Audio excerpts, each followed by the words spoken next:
Islamic high وے بننے کے بعد اگر کوئی کتا بلی چھچھندر کی پوجا کر رہا ہے he is not genius، وہ بیوقوف ہے، وہ بلشٹ ہے، وہ عقل مند نہیں ہے۔ جس طریقے سے ہائی وے چھوڑ کے رونگ سائڈ جانا یہ عقل کے خلاف ہے، ایسے ہی اللہ کو چھوڑ کے غیر اللہ کی عبادت کرنا یہ عقل کے خلاف ہے، یہ عقل کے خلاف ہے۔ عقل مند اسی سے ثابت ہوا، عقل مند وہ ہے جو اللہ تبارک و تعالیٰ کو مانتا ہے، بن دیکھے رب پر ایمان لاتا ہے۔ لیکن غلبہ اسلام کے لیے عقل کے ساتھ ساتھ علم دین کا ہونا ضروری ہے۔ علم دین جتنا زیادہ ہوگا دین کی سمجھ اسے اتنی ہی زیادہ حاصل ہوتی چلی جائے گی۔ یہیں سے بنیادی طور سے ایک بات بتا دوں، اگر گاؤں کے مکھیا سے کسی نے کہا کہ میں نے 2 رکعت نماز پڑھی اور شروع ایسے کیا کہ جب میں نیت باندھ کے اللہ اکبر کہا تو امام صاحب رکوع سے سر اٹھا لیے، میں جلدی سے رکوع میں چلا گیا، امام صاحب اٹھ رہے تھے، میں رکوع میں جا رہا تھا، میری رکعت ہوئی کہ نہیں ہوئی؟ مکھیا صاحب نے کہا میرے خیال سے ہو جائے گا۔ یہی میرے خیال سے ہو جائے گی جس نے بولا نا، دین کو ایسے ہی لوگ تباہ و برباد کر رہے ہیں، دین کو ایسے ہی لوگ ڈسٹرائے کر رہے ہیں، کیونکہ نماز خیال سے نہیں ہوتا، نماز قرآن سے ہوتی ہے، نماز حدیث سے ہوتی ہے۔ اسلام خیال سے نہیں چلتا، اسلام کسی کی رائے سے نہیں چلتا، اسلام قرآن و حدیث سے چلتا ہے۔ اس لیے کسی نے کہا میرے خیال سے، اگرچہ وہ وقت کا کلیکٹر کیوں نہ ہو، ایس پی کیوں نہ ہو، اگر کہا میرے خیال سے ہو جائے گی تو وہ برباد کر رہا تھی۔ دین غالب کب رہے گا؟ جب علماء حق بولے اور ان سے حق پوچھا جائے اور غیر عالم خاموش رہے اور مسئلہ نہ بتائے، دین ہمیشہ غالب رہے گا۔ یہ امام احمد بن حنبل کا قول ہے۔ اور دین کو سمجھنا آسان بھی نہیں، اس کے لیے سیدھا کتنی بھی عقل کا استعمال کر لے انسان، اگر اکابر کی بارگاہ میں زانو ادب نہیں طے کیا ہے وہ لیفٹ رائٹ کدھر بھی جا سکتا ہے۔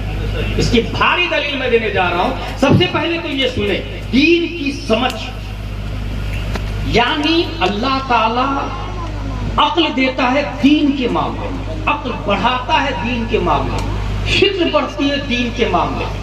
یہ ہر آدمی کے بس کی بات نہیں ہے۔ میں یرید اللہ بہ خیرا یفقہہ فی الدین کا لفظ آیا، بخاری شریف کی حدیث ہے۔ اللہ جس کے ساتھ بھلائی کا ارادہ کرتا ہے اسے دین کا فقیہ بنا دیتا ہے۔ دین کی سمجھ اسے دیتا ہے جسے اللہ بھلائی کا ارادہ کرتا ہے۔ اچھا، یہ حدیث حضرت امیر معاویہ سے مروی ہے اور یہ حدیث بخاری میں آئی ہے، اور اس کے جسٹ بعد میں یہ آیا انما انا قاسم واللہ یؤتی، بانٹتا میں ہوں دیتا اللہ۔ تو دین کی سمجھ کے بعد یہ لفظ آنا بانٹتا میں ہوں دیتا اللہ ہے، اس کا مطلب یہ ہے کہ دنیا کی ہر نعمت کی طرح عقل بھی میں ہی بانٹتا ہوں۔ پیارے مصطفیٰ فرماتے ہیں دنیا کی ہر نعمت کی طرح عقل بھی میں ہی بانٹتا ہوں، دیتا اللہ ہے۔ جب عقل ہمارے نبی بانٹتے ہیں تو یہی سے یہ سمجھ میں آیا کہ ہمارے نبی کافر کو زیادہ نہیں دیتے، جوڈیزیم کو زیادہ نہیں دیتے، بوزیم کو زیادہ نہیں دیتے، دہریہ، جبریہ، پادریہ، نیچریہ، قادیانیہ، معتزلہ، ذاکر نائک، تسلیمہ، نسلین، سلمان رشدی، محمد بن عبد الوہاب النجدی، وہابی، دیوبندی، فرق باطلہ کو زیادہ نہیں دیتے، کیونکہ یہ سب کے سب گستاخی رسول ہے۔ ہمارے نبی اپنے ماننے والے کو زیادہ دیتے ہیں، اور جس نے جتنا زیادہ مانا اس کو اتنا ہی زیادہ دیا۔ اور کسی نے یہ جا کے کہہ دیا یا رسول اللہ جہاں عوانی عطا کر دے، بھری جنت ہبا کر دے، نبی مختار کل ہے، جس کو جو چاہے عطا کر دے، جہاں میں ان کی چلتی ہے وہ کم میں کیسے کیا کر دے، زمین کو آسما کر دے، سریا کو سرا کر دے۔ ایسے آدمی کو نبی کتنا دیں گے اندازہ بھی نہیں کر سکتے۔ مانگنے کا طریقہ اپنا ہو کر کے جو جتنا زیادہ مانگے۔ تو بات یہ سمجھ میں آئی کہ دین کی سمجھ یہ آسان نہیں ہے۔ میں کچھ مثال دوں گا آپ کو، پہلے یہ سنیں کہ یہ حدیث کے راوی کون ہے؟ حضرت امیر معاویہ۔ جب حضرت امیر معاویہ راوی ہے تو یہ حدیث ان کو نہیں سمجھ میں آئے گی جو امیر معاویہ کے گستاخ ہیں، جو امیر معاویہ کو جہنمی کہہ رہے ہیں معاذ اللہ رب العالمین۔ میں اچھے سے جانتا ہوں کچھ رافضیوں کو، کچھ کامران چشتی کو، کچھ غلام سرور کو، جو رفض میں ڈوب کر کے اہل بیت کی محبت میں اس قدر شریعت کو پامال کیا کہ امیر معاویہ کو جہنمی کہنے لگا معاذ اللہ رب العالمین۔ اب یہ حدیث دیکھیں، حضرت امیر معاویہ راوی ہے، تو یہ حدیث امیر معاویہ نے روایت کی، جو امیر معاویہ کا گستاخ ہوگا ظاہر سی بات ہے۔ امیر معاویہ ہے کون؟ بنیاد یہ بھی سمجھ لیں، امیر معاویہ رضی اللہ تعالی عنہ، قرآن شریف ہمارے نبی نے نہیں لکھا، پھر سے سنیں، قرآن ہمارے نبی نے نہیں لکھا، میں تقریر نہیں کر رہا، بنیادی بات بتا رہا ہوں، قرآن 14 صحابہ نے مل کے لکھا، پوری زندگی میں ہمارے نبی نے صرف ایک کلمہ لکھا ہے، عبداللہ۔ علامہ ارشد القادری علی رحمہ لکھتے ہیں کہ نبی کا عبداللہ لکھنا یہ بھی معجزہ ہے، اور نبی کا کچھ نہ لکھنا یہ بھی معجزہ ہے۔ پوری زندگی میں نبی نے ایک کلمہ لکھا۔ میرے بھائی قرآن کتنے لوگوں نے لکھا؟ 14 صحابہ نے، اور 14 صحابہ میں 7ویں نمبر پر قرآن لکھنے والے حضرت امیر معاویہ رضی اللہ تعالیٰ عنہ۔ جب قرآن حضرت امیر معاویہ نے لکھا تو جو لوگ امیر معاویہ کو جہنمی کہہ رہے ہیں وہ سورہ بقرہ پڑھنا چھوڑ دے، وہ دوسری سورہ یاسین لے کر کے آئے، وہ دوسری سورہ ناس لے کر کے آئے، وہ دوسری سورہ مائدہ، سورہ رعد، سورہ دہر لے کر کے آئے، کیونکہ نہ جانے کون سی آیت حضرت امیر معاویہ نے لکھی ہے۔ الحمدللہ ہم لوگ حضرت امیر معاویہ کو مانتے ہیں، اس لیے ہمارا قرآن حق ہے، اور ہم مستحق ہیں اس بات کے کہ قرآن کو ہم ہی پڑھیں اور حضرت امیر معاویہ کو ہم ہی مانیں، کیونکہ کاتبان وحی الہی میں 14 صحابہ، حضرت امیر معاویہ جب تمہاری نظر میں جہنمی ہے تو قرآن لکھنے والا جہنمی ہوا معاذ اللہ رب العالمین۔ ہم اس قرآن کو مانتے ہی نہیں ہے جو جہنمیوں نے لکھا ہے، ہم تو اس قرآن کو مانتے ہیں جو جنتیوں نے لکھا ہے۔ حضرت امیر معاویہ 163 احادیث ان سے مروی ہے، حضرت امیر معاویہ 8 احادیث بخاری میں ان سے مروی ہے، حضرت امیر معاویہ 5 حدیث امام مسلم نے ان سے لی ہے، اور 4 پر دونوں کا اتفاق ہے، امام مسلم نے بھی لی، امام بخاری نے بھی لی۔ حضرت امیر معاویہ سنن ترمذی میں آیا، حضور صلی اللہ علیہ وسلم دعا فرماتے ہیں، اے اللہ معاویہ کو ہادی اور مہدی اور ان کے سبب ہدایت دیا۔ بخاری شریف میں آیا، یہ جو امیر معاویہ کے گستاخ ہیں وہ لوگ کہتے ہیں کہ بخاری شریف میں حضرت امیر معاویہ کے بارے میں کوئی حدیث نہیں آئی، ان کی فضیلت میں کوئی حدیث نہیں آئی۔ یہ کون بول رہا؟ جو اجمیر میں چادر بیچتا ہے، جو موم بتی اگربتی بیچتا ہے، جو لوج کا ٹکٹ کاٹتا ہے، جو مجاور کی گردن پکڑ کے جھکا کے کہتا پیسہ نکال تب چھوڑوں گا، وہ آدمی بول رہا بخاری میں نہیں آیا۔ ایمانداری سے بتائے دین ایسے غالب رہے گا؟ دین غالب کب رہے گا؟ پوچھے کسی عالم بخاری سے کہ بخاری میں کیا آیا، کیا بخاری شریف میں امیر معاویہ کے بارے میں کوئی حدیث آئی کہ نہیں آئی؟ یہ کون بتائے گا؟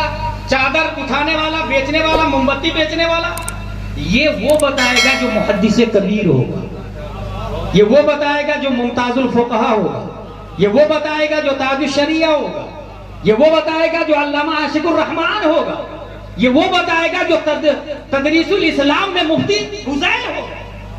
بھائی کوئی عالم دین بتائے گا نا، کوئی جاہل دین تو بتائے گا نہیں نا۔ بخاری میں کیا آیا؟ یہ بخاری جو پڑھاتے ہیں ان سے پوچھیے، اس وقت پورے ہندوستان میں سب سے اچھا بخاری کون پڑھاتے پتا ہے آپ لوگ کو؟ حضور محدث کبیر دامت ذلہ علیہ ناچیز نے ان سے بخاری شریف پڑھی۔ بخاری شریف میں حدیث آیا ہے امیر معاویہ کے بارے میں، جا کے کوئی کامران سے بتا دے، هل لك في امیر المومنین معاویہ فإنه ما أوتر إلا بواحدة قال دعه فإنه قد صحب رسول اللہ صلی اللہ علیہ وسلم، اور اس کے جسٹ بعد آیا هل لك في امیر المومنین معاویہ فإنه ما أوتر إلا بواحدة قال دعه فإنه فقیہ۔ بخاری شریف میں 2 لفظ آیا ان کے بارے میں، ایک تو یہ آیا کہ وہ صحابی رسول ہے، اور دوسرا یہ آیا کہ وہ فقیہ ہے۔ میرے بھائی صحابی رسول ہونا یہ فضیلت بخاری میں آئی ہے، اور کتنی بڑی فضیلت ہے صحابی رسول ہونا بتاؤں؟ پوری دنیا کے اعلیٰ حضرت، مجدد، غوث، امام اعظم، امام مالک، امام شافعی جیسے کروڑوں بھی آ جانا، امیر معاویہ یا کسی صحابی کے پاؤں کی دھول کا بھی مقابلہ کر سکتے، وہ صحابی ہے۔ اور بخاری میں آیا کہ وہ صحابی ہے، بخاری میں آیا وہ صحابی، اور دوسری جگہ آیا فقیہ، دعہ فإنہ فقیہ، وہ فقیہ ہے۔ جب بخاری میں دو حدیث موجود ہے تو چادر بیچنے والا بول رہا ہے کہ بخاری میں نہیں آیا.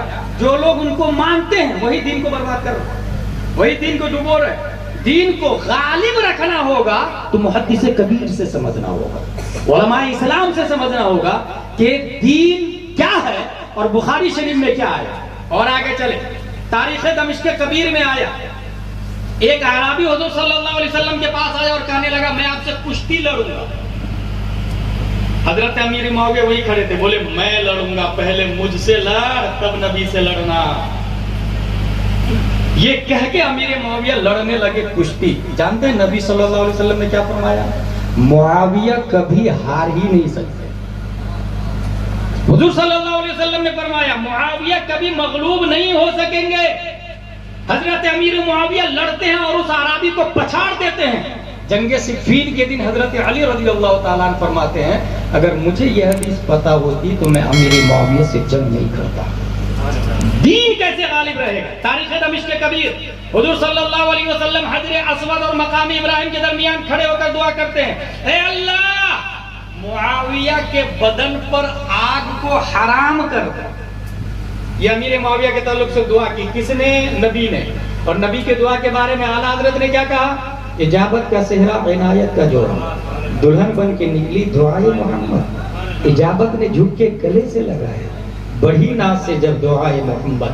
اور آگے تاریخ دمشق کبیر ہی میں یہ بھی لکھا, یہ میں نے کوٹ کیا نعمت الباری سے, علامہ غلام رسول سعیدی کی کتاب جو بخاری شریف کی شرح ہے. حضور صلی اللہ علیہ وسلم صحابہ سے کہتے ہیں تمہارے سامنے اس دروازے سے ایک آدمی آئے گا وہ جنتی ہے. صحابہ دیکھنے لگے کون آتا کون آتا کون آتا, اتنے میں دیکھے حضرت امیر معاویہ تشریف لائے, مطلب جنتی ہے, بیوقوف لوگ کہتے ہیں جہنمی.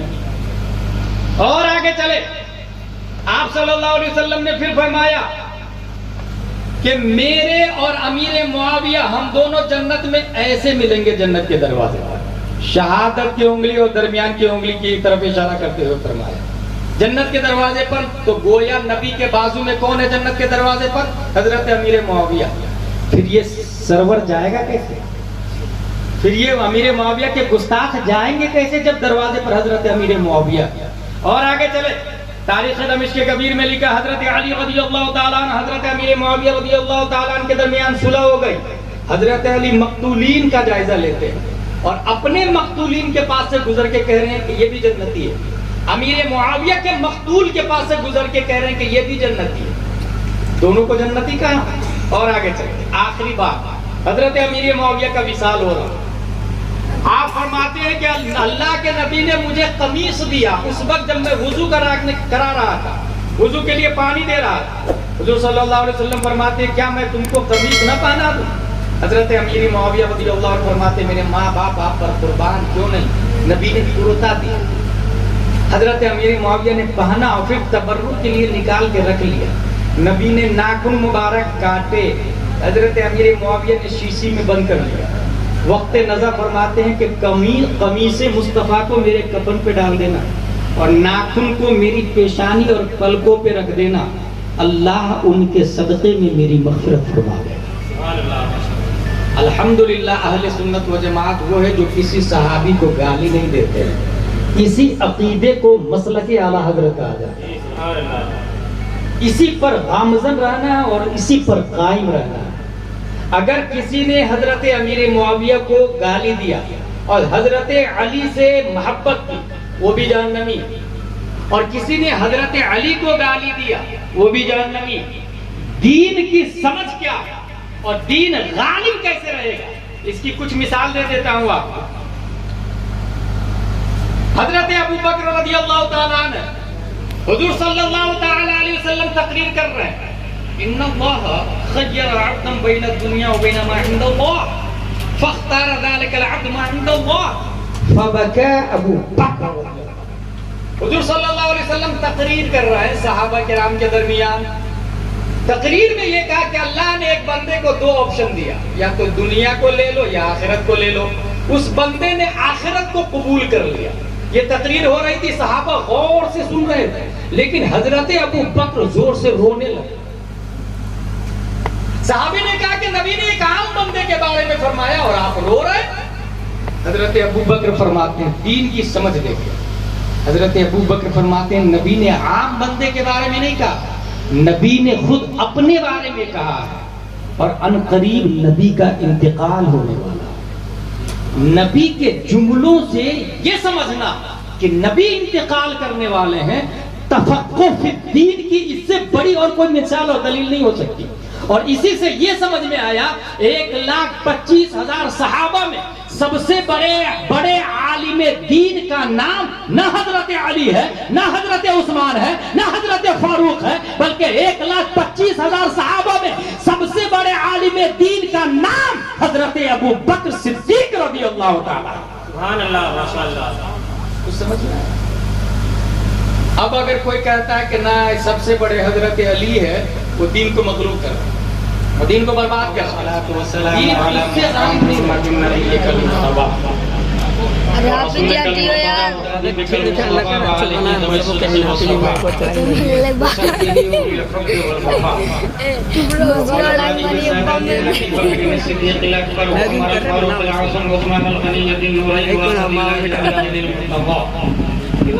وولد الامام حسن المجتبى وصبته الامام حسين دافع الكف والبلاء وفي لسبك بده البدول الزهراء سيدة النساء وابنه سيدنا عبد القادر غوث الوراء وسراج امته سيدنا ابي حنيفة امام ائمة الهدى وعلى مجدد الاعظم لدينه وملته مرشد احمد رضا وعلى الذي ما زال قدد مخالف السنة محسنين اخطر رضا.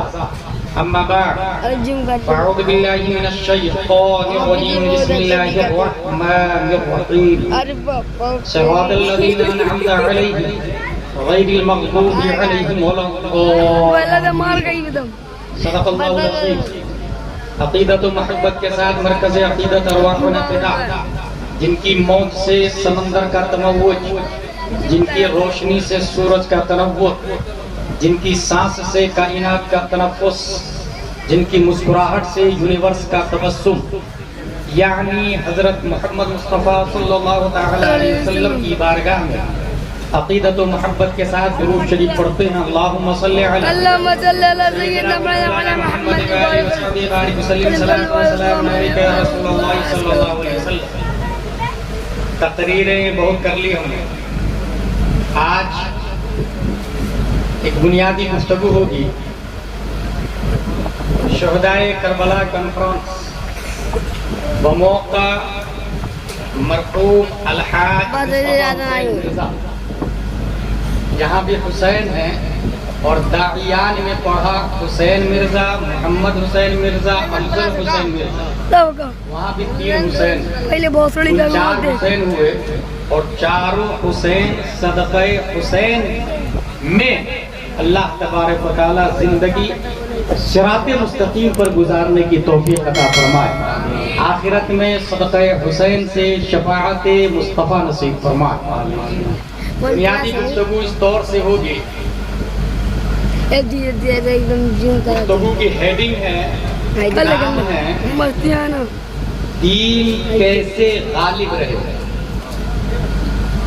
اور اس کے لیے لاجک ہے کہ ایک انسان اگر بہت زیادہ جینیس ہوتا ہے تو 1817 میں پوری دنیا میں سب سے پہلے سائیکل بنا, اور یہ سائیکل جرمن میں بنی.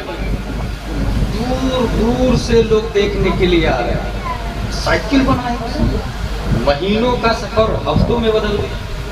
لیکن وہ مغلوب ہو گیا جب 1894 میں بائسیکل آئی, موٹر سائیکل آئی. وہ مغلوب, یہ غالب. موضوع ہے دین کیسے غالب ہے. 1894 میں جب موٹر سائیکل آئی تو لوگ سائیکل کی رفتار کو بھولے, کیونکہ موٹر سائیکل 1 گھنٹے میں 50 کلومیٹر ایزیلی طے کر لیتی ہے. لیکن موٹر سائیکل بھی مغلوب ہو گئی جب 1898 میں فراری گاڑی آئی. 340 کلومیٹر پر آور کی رفتار سے یہ گاڑی چل رہی تھی. لیکن اس کو بھی بیٹ کر دیا، یہ بھی مغلوب ہو گیا۔ غالب وہ ہوا جب 4 اکتوبر 1957 میں پہلی بار سٹل اسپیس کو چھوڑا گیا، اور 1879 عیسوی میں آئنسٹائن سائنٹسٹ نے جب یہ نظریہ پیش کیا کہ پوری دنیا میں سب سے تیز رفتار کوئی چیز ہے تو وہ روشنی ہے، 1,86,000 میل پر سیکنڈ روشنی کی رفتار۔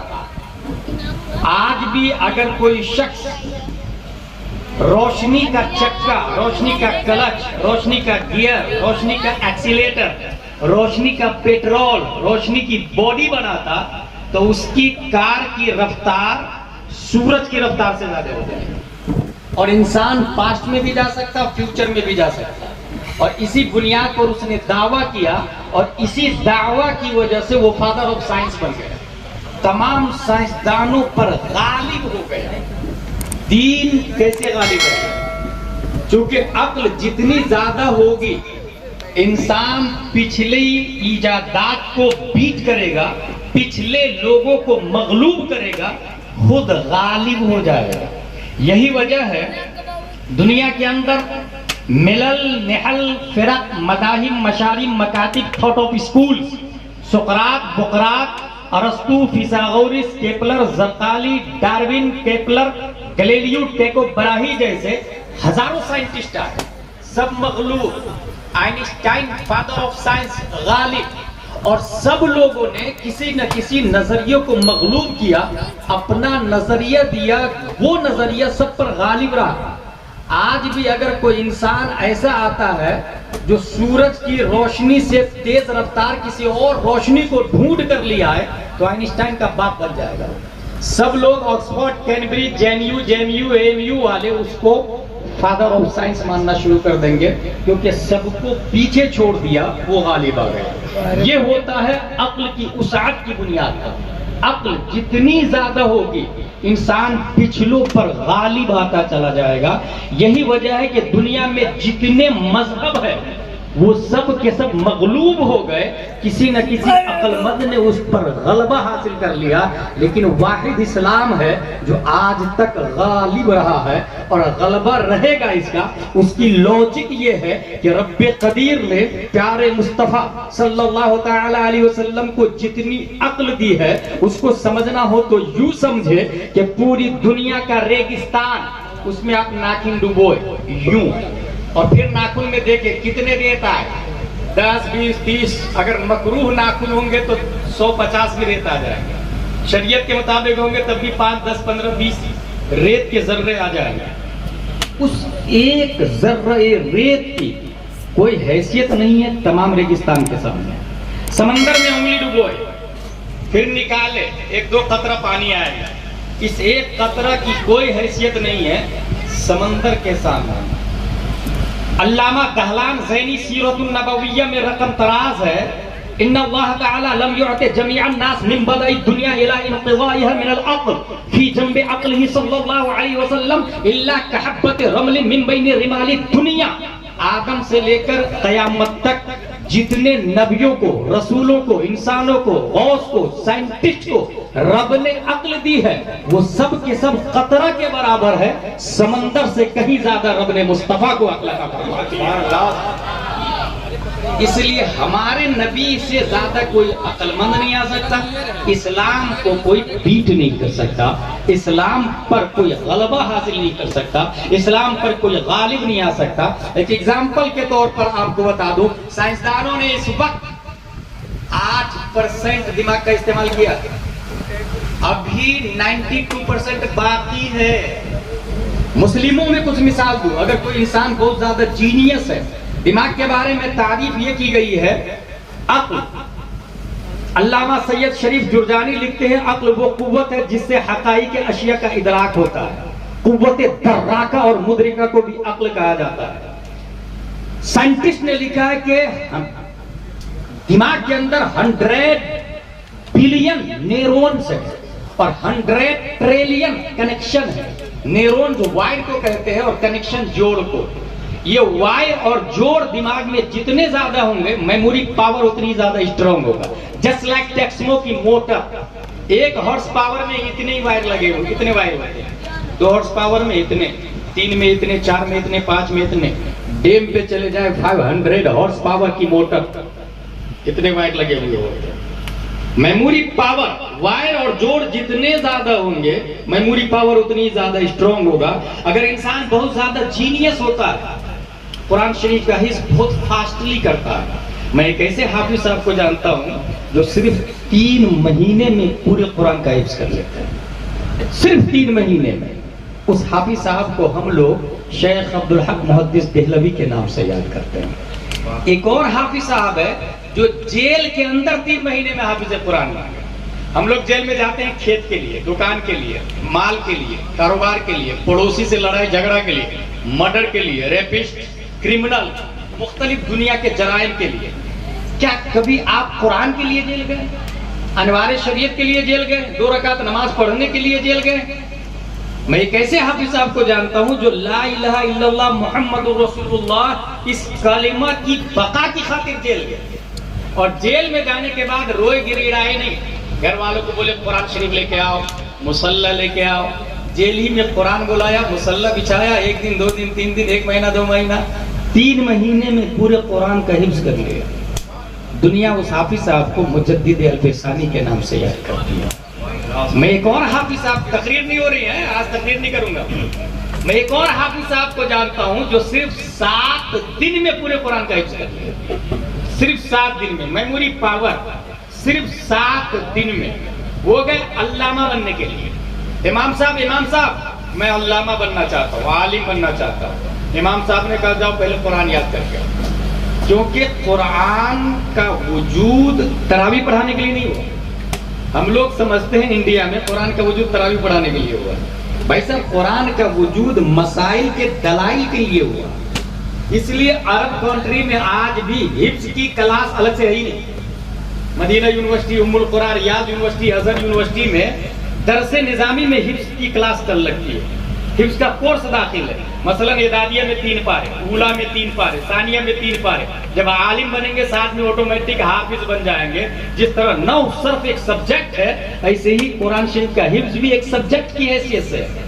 مگر اپنے لوگوں کی کم نصیبی کہ اسلام کی حفاظت کی خاطر ہمارے علماء نے یہاں الگ سے حفظ کی کلاس لگائی. بچہ گیا امام صاحب کے بعد, حضرت میں عالم بننا چاہتا ہوں, کہا جا قرآن یاد کر کے. 1 دن 2 دن 3 دن 4 دن 5 دن 6 دن 7ویں دن حاضر, حضرت میں عالم بننا چاہتا ہوں. میں نے کہا نا قرآن یاد کر کے کر لیا. آپ نے 7 دن میں قرآن یاد کر لیا؟ بولے جی حضرت کر لیا. دنیا اس بچے کو امام محمد بن حسن شیبانی کے نام سے یاد کرتی ہے, اور اس امام کو امام اعظم ابو حنیفہ کے نام سے یاد کرتی ہے. میں ایک اور حافظ صاحب کو جانتا ہوں اپنے انڈیا میں جو صرف 7 گھنٹے میں پورے قرآن کا حفظ کر لیتے ہیں. 7 گھنٹے میں. Memory power. اسلام غالب کیسے رہے گا؟ صرف 7 گھنٹے میں. اس کو کسی نے کہہ دیا حافظ صاحب, he thought I'm not حافظ القرآن, but you said حافظ صاحب, I have 2 options. تم نے مجھے حافظ صاحب کا کبھی شرما سو چل رہا جو ہنس رہے. ماں اور بہنوں کی عزت لوٹی جا رہی اور انجوائے. یہ جلسے کو مذاق بنا کے ان لوگوں نے ہنسنا ہنسنا ہنسنا ہنسنا, کامیڈی کرنا. ولا حول ولا قوت الا باللہ. افضل بعد الانبیاء بالتحقیق حضرت ابو بکر کو مانتا ہے, وہ دین کو غالب کر رہا ہے. یہ تفقہ فی الدین ہے. دین. آپ لوگوں نے خارجی کا نام سنا ہوگا اور رافضی کا بھی نام سنا ہوگا, اور یہ دونوں جنگ صفین ہی میں تیار ہوئے تھے. حضرت امیر معاویہ حضرت علی نے حکم تیار کیا مصالحت کے لیے. ایک گروپ نے کہا ان الحکم الا للہ, حاکم اللہ ہے, میں نہیں مانتا حضرت علی کے فیصلے کو. خارجی ہو گئے. اور ایک نے کہا کچھ بھی ہو جائے سب سے بڑے حضرت علی ہی ہے, رافضی بن گئے. سب سے بڑے حضرت علی ہے, رافضی بن گئے. 2 گروپ تیار ہوئے. اب دیکھیں تفقہ فی الدین کیا ہے, دین غالب کیسے رہے گا. رافضی تقریباً